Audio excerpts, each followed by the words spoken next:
Journalist Shakirul ইসলামের YouTube চ্যানেলে আপনাদের সকলকে স্বাগত জানাচ্ছি। আজ আমার প্রথম ভিডিও আমার ইউটিউব চ্যানেলে। আপনারা জানেন যে কিছুদিন আগে, মানে আমি যদি বলি 3 দিন আগে, রাজ্যের মুখ্যমন্ত্রী মমতা বন্দ্যোপাধ্যায়ের প্রধান উপদেষ্টা এবং সেই সাথে সাথে সংখ্যালঘু দপ্তর ও মাদ্রাসা শিক্ষা দপ্তরের প্রধান উপদেষ্টা হিসাবে নির্বাচিত হয়েছেন বা নিয়োগ পেয়েছেন রাজ্যের প্রাক্তন মন্ত্রী আব্দুস সাত্তার। কিন্তু কেন তাকে নিয়োগ করে দেওয়া হয়েছে, কেন এই পদে তাকে নিয়োগ দিয়েছে রাজ্যের মুখ্যমন্ত্রী? কে এই আব্দুস সাত্তার? তিনি কি শুধুই মন্ত্রী ছিলেন বাম আমলের, নাকি আর কোনো পরিচিতি ছিল? সেই নিয়েই আজ আলোচনা করব। আলোচনা করার পূর্বে আপনাদের সকলকে বলবো, যারা আমাদের ইউটিউব চ্যানেলে নতুন, আপনাদের ইউটিউব চ্যানেলটি সাবস্ক্রাইব করুন। আর যদি আপনি সাবস্ক্রাইব করে থাকেন তাহলে আপনাকে অসংখ্য ধন্যবাদ। ভিডিওটি কেমন লাগছে তা মতামত আপনি অবশ্যই কমেন্ট বক্সে জানাবেন। প্রথমে আপনাদের জানিয়ে রাখি, এই যে আব্দুস সাত্তার, তিনি বাম আমলের সংখ্যালঘু দপ্তরের রাষ্ট্রমন্ত্রী ছিলেন, যিনি একাধারে অধ্যাপক এবং তিনি প্রাবন্ধিক, যিনি পশ্চিমবঙ্গ মাদ্রাসা শিক্ষা পর্ষদের সভাপতিও ছিলেন, যিনি বাম আমলে পশ্চিমবঙ্গ হজ কমিটির চেয়ারম্যান এবং ওয়াকফ বোর্ডেরও চেয়ারম্যান ছিলেন, যিনি কদিন আগে, বলা যেতে পারে বেশ কয়েক বছর আগে, বাম রাজনীতি ছেড়ে দক্ষিণপন্থী রাজনীতিতে অংশগ্রহণ করেছিলেন। মানে জাতীয় কংগ্রেস দলে তিনি অংশগ্রহণ করেছিলেন। জাতীয় কংগ্রেস দলে হাতের পতাকা নিয়ে তিনি 2018 সালে তৎকালীন রাজ্যের সভাপতি যিনি ছিলেন, প্রদেশ কংগ্রেস সভাপতি সোমেন মিত্রর হাত ধরে, এবং সেখানে উপস্থিত ছিলেন আসামের কংগ্রেস সাংসদ গৌরব গগৈ, তার উপস্থিতিতে তিনি কংগ্রেসে যোগদান করেছিলেন। এবং তাকেই আজ নতুন করে রাজ্যের মুখ্যমন্ত্রী মমতা বন্দ্যোপাধ্যায়ের প্রধান উপদেষ্টা এবং সেই সাথে সাথে সংখ্যালঘু দপ্তর এবং মাদ্রাসা শিক্ষা দপ্তরের উপদেষ্টা হিসাবে তাকে নিয়োগ দিয়েছে রাজ্য সরকার। তার একটা সরকারি নোটিফিকেশনও বেরিয়েছে, আপনারা স্ক্রিনে দেখতে পাচ্ছেন, আপনাদের সেই ছবি দেখাচ্ছি। কিন্তু এই আব্দুস সাত্তারকে কেন নিয়োগ দিয়েছেন, কেন এই আব্দুস সাত্তারের নাম তুলে আনলেন?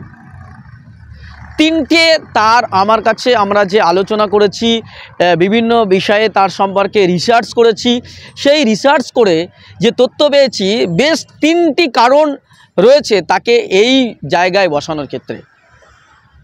তার 1 নম্বর কারণ, আমি তার পরিচয় দিতে গিয়ে বলছিলাম, তিনি এই সংখ্যালঘু দপ্তরের মন্ত্রিত্ব সামলেছেন বাম আমলে, এবং তার আমলে তিনি যে সময় 2006 থেকে যে 11 সাল এই যে সংখ্যালঘু দপ্তরের তিনি রাষ্ট্রমন্ত্রী হিসাবে যে দায়িত্ব পালন করেছিলেন, সেই সময়কালে তিনি পশ্চিমবঙ্গ মুসলিমদের কাছে খুব গুরুত্বপূর্ণ ভূমিকা পালন করেছিলেন।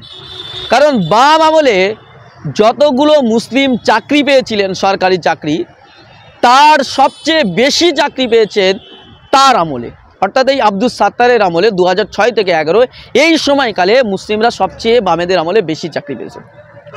দ্বিতীয় হলো, সাচার কমিটির রিপোর্ট যখন সামনে আসে, তারপরেই কিন্তু তারই আমলে এই যে 2010 সালের দিকে সংখ্যালঘু পিছিয়ে পড়া মানুষদেরকে আরও এগিয়ে নিয়ে যাওয়ার জন্য, এই মুসলিমদের জন্য বিধানসভায় বিল পাস করে ওবিসি রিজার্ভেশনের সিদ্ধান্ত নেওয়া হয় তার আমলেই, তিনি যখন সংখ্যালঘু দপ্তরের মন্ত্রী ছিলেন।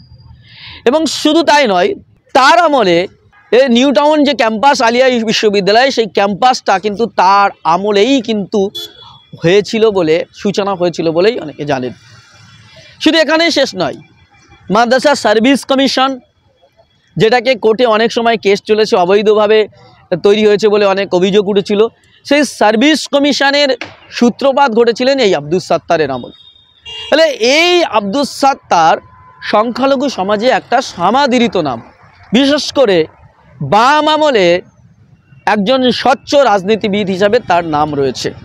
ফলে সেই জায়গায় দাঁড়িয়ে তার এই স্বচ্ছ ভাবমূর্তি, তার সেই অভিজ্ঞতাকে কাজে লাগাতেই মুখ্যমন্ত্রী মমতা বন্দ্যোপাধ্যায় তাকে তুলে নিয়ে এসেছেন সংখ্যালঘু দপ্তরের উপদেষ্টা করে, মুখ্যমন্ত্রীর প্রধান উপদেষ্টা করে। আপনারা জানেন যে 2011 থেকে 2024 এই দীর্ঘ 14 বছরে মমতা বন্দ্যোপাধ্যায় সংখ্যালঘুদের প্রতি আস্তে আস্তে যে ভালোবাসা ছিল সেটা আস্তে আস্তে কমিয়েছে।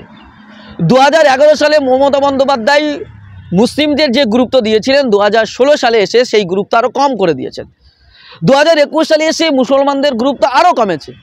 2021 সালের বিধানসভা নির্বাচনের পর সাংগঠনিকভাবে যখন তৃণমূলের দলের দায়িত্ব পেয়েছেন অভিষেক বন্দ্যোপাধ্যায়, তখন মুসলিমদের দলীয়ভাবেও বঞ্চিত করা হয়েছে বলে অভিযোগ উঠেছে এবং মুসলিমদের মধ্যে তৃণমূলের প্রতি যে ভালোবাসা ভক্তি ছিল সেটা আস্তে আস্তে আস্তে আস্তে কমতে শুরু করেছে। ফলে সেই জায়গায় যে মুসলিম ভোট যাতে ভাগ না হয়ে যায়, মুসলিম ভোট যাতে তৃণমূলের যে একচ্ছত্রভাবে ছিল সেটা যাতে না 2026 বিধানসভায় না চলে যায় অন্যদিকে, ফলে সেটার জন্যই কিন্তু অনেকে মনে করছেন তাকে বসানো হয়েছে।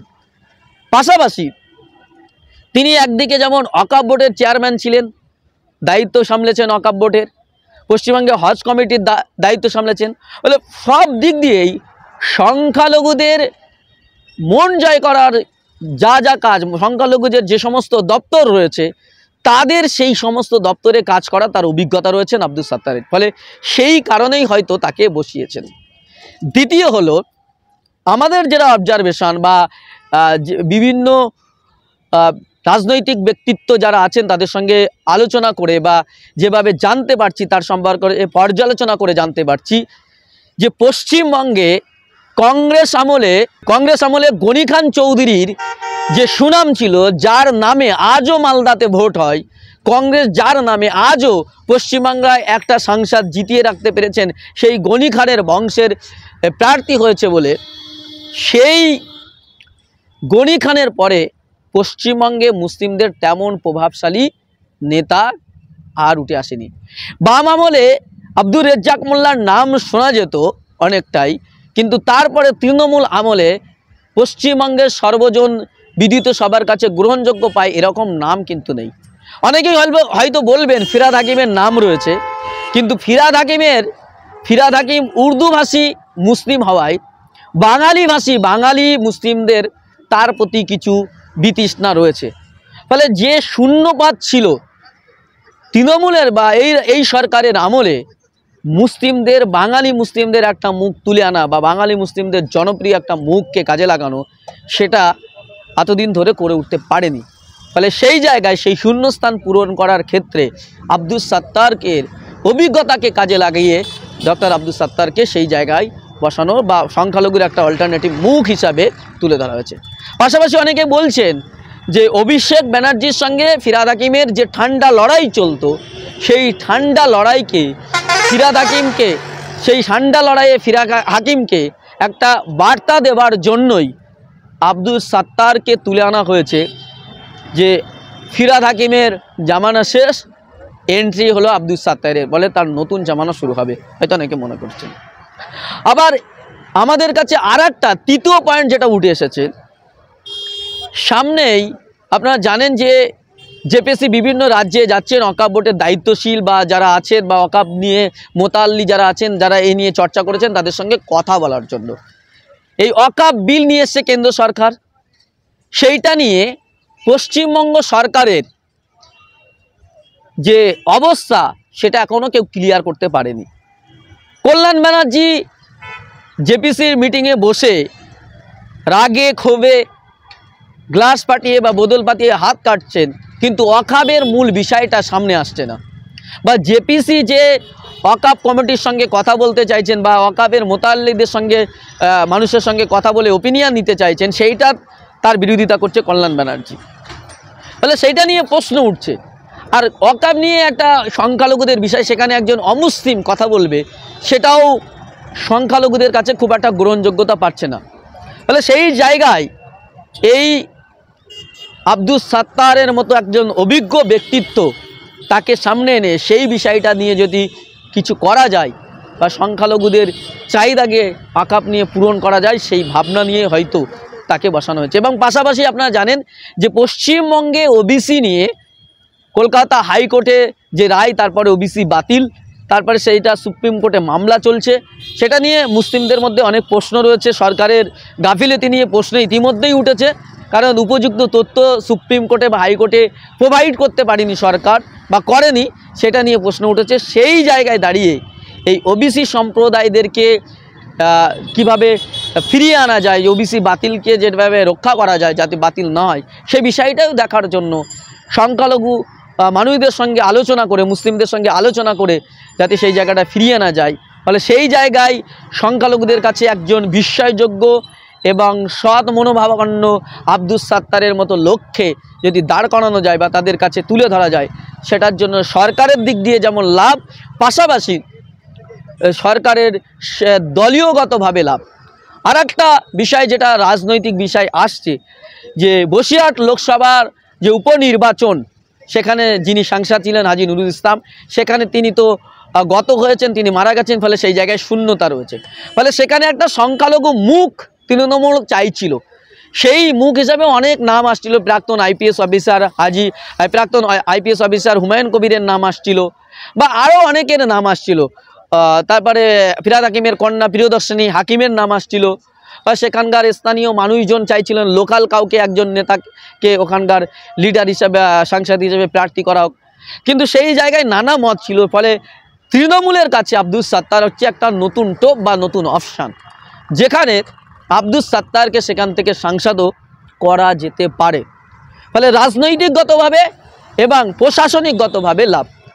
কিন্তু একটা জিনিস আপনাদের মাথায় রাখা দরকার, যে তৃণমূলে যারা অন্য দল থেকে এসেছেন, তাদের সরাসরি দলে যোগদান করে তারপর তাদেরকে পদ দেওয়া হয়েছে। আমরা যদি দেখি, সিপিএমের বড় নেতা ছিলেন, মুর্শিদাবাদের দীর্ঘদিনের সাংসদ ছিলেন মাইনুল হাসান, সেই মাইনুল হাসানকে তৃণমূলে যোগদান করিয়ে তাকে প্রশাসনিক দায়িত্ব দেওয়া হয়েছে।